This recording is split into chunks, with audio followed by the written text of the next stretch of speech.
Nyaris kehilangan nyawa, seperti inilah momen saat pejuang Rusia coba menghindari serangan musuh.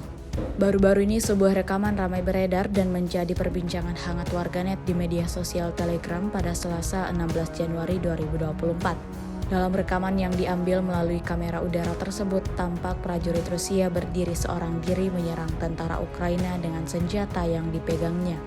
Awalnya semua terlihat aman-aman saja sebelum prajurit Korps Angkatan Darat ke-1 Donetsk memancing drone FPV musuh ke arah dirinya, seperti yang terlihat dalam rekaman.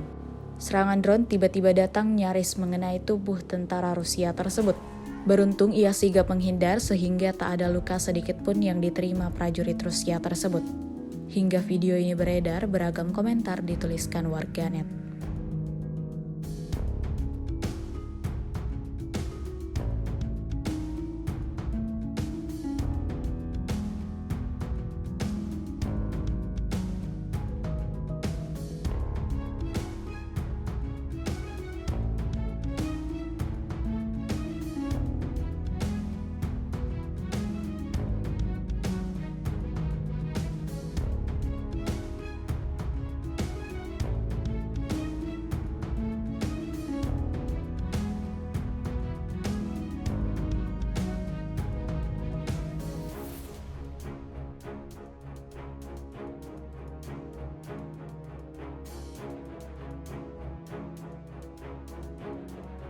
Download Tribun X sekarang, menghadirkan lokal menjadi Indonesia.